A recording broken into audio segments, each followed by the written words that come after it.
Today, Mr. Paine will talk about the story behind George Washington's crossing the Delaware. Please welcome Thomas Paine with a speech entitled A Christmas Story. Mr. Paine. Bravo! He's here!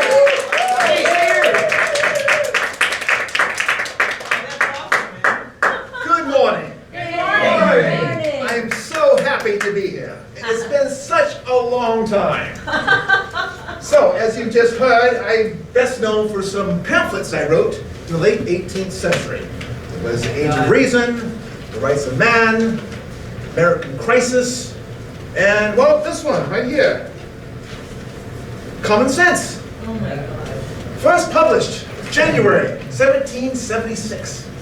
And in it I explain in clear, simple language the advantages of and the need for immediate independence from Great Britain.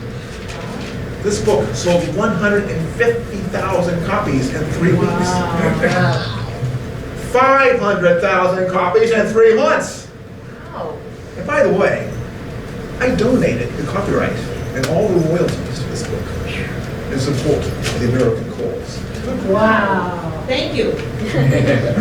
So, this book seemed to have turned the tide because, well, we all know what happened on the 4th of July, 1776. Do we not? Yes. The Declaration of Independence was signed, ended with these words: we mutually pledge to each other our lives, our fortunes, and our sacred honor.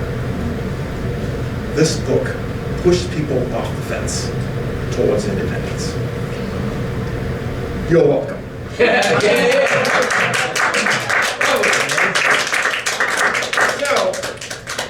I'm best known for being a writer, as you know. And this Toastmasters is all about public speaking. So when I was asked to be here this morning and deliver a speech, I was a bit puzzled because, well, what do I have to offer to put forth to anyone in a speech? People in Congress give speeches. But I thought of something. There was a time when one of my writings was read aloud, as if in a speech. Happened just a few days before Christmas, Wow. 1776. Let me explain. In late 1776, the war was not going well. In 21 months of fighting, we had yet to achieve a single notable victory. In fact, we were on the run. General Washington and his Continental Army, of which I was a member, had been driven out of New York, into New Jersey, out of New Jersey, and into Pennsylvania. We now found ourselves encamped 35 miles or so from Philadelphia. Matters were so bleak that General Washington had sent a message to the Continental Congress in Philadelphia that they should evacuate at once. Now, at the time, I was an aide to General Greene, Nathaniel Greene. And he and the other generals decided that I could best serve the cause by my writing, and not by my fighting. So with their permission, I walked the 35 miles to Philadelphia. Why? Because that's where the printing presses were. And it was not a pleasant journey, I must tell you. I was constantly looking over my shoulder all the way because, well, the redcoats knew very well who Mr. Common Sense was. But when I arrived in Philadelphia, the city was in chaos. News of defeat after defeat had frightened everyone. I could see the deplorable and melancholy condition that people were in, afraid to speak, almost to think. The printing presses stopped, and nothing in circulation but fears and falsehoods. These citizens, they could see the British Army right across the Delaware River, able to invade at a moment's notice and force a surrender. The Continental Congress, gone, fled to Baltimore. So, I did what I do best. I wrote. I knew exactly what my fellow citizens needed to hear in this time of terror and invasion, a time I called the American crisis. I attacked with words, the greatest weapon the British had in their arsenal: fear. Everywhere they looked, Americans saw reasons to be afraid. Afraid of what the British would do to them, their families, their property. Afraid of losing their British citizenship, their British Empire. Afraid of what this new homemade government would do.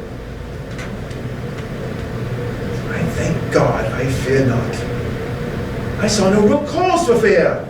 I could see the situation well, and I could see the way out of it.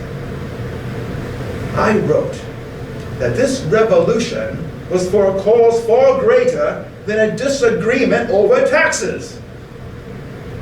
I promised to bring reason to their ears, and in language as simple as ABC, hold up the truth to their eyes. December 19, I found a printer and published The American Crisis, a pamphlet 8 pages in length. Sold 18,000 copies in a week. And it seemed to have helped the cause because recruitment went up. More donations of food and supplies from the locals came in. Now, General Washington had been considering some sort of bold move ever since arriving in Pennsylvania. And he decided that he would lead the army across the Delaware River, march 9 miles south to Trenton, New Jersey, and attack the Hessians, the German mercenaries that were encamped there. On December 23, General Washington ordered his commanders to gather the men into small groups and to read aloud the words of the American crisis. Wow. This is part of it. These are the times that try men's souls. The summer soldier and the sunshine patriot will, in this crisis, shrink from the service of their country. But he that stands by it now deserves the love and thanks of man and woman. Tyranny, like hell, is not easily conquered. Yet, we have this consolation with us, that the harder the conflict, the more glorious the triumph.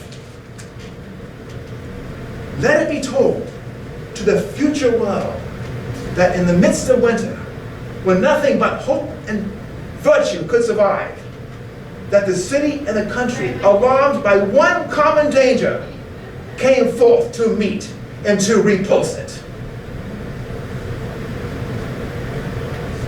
The men prepared for 2 days.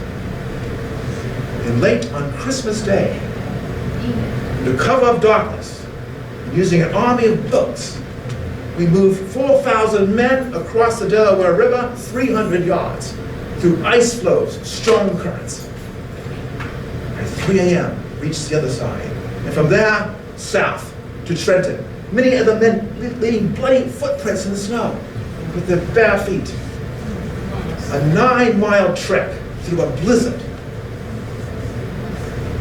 We arrived at daybreak and encountered 1,500 Hessians sleeping soundly. We mounted a 3-pronged attack with bayonet, musket, and cannon, the men screaming, "These are the times that try men's souls!" So proud. After a brief and intense fight, the Hessians surrendered. We took nearly 1,000 prisoners, and nearly all their food and supplies which we so desperately needed. This victory was proof that we could defeat the German mercenaries and might have a chance against King George after all.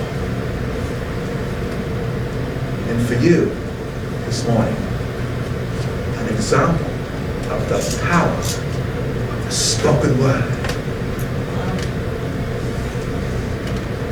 It's been a pleasure speaking with you. Thank you. Yeah. Until next time.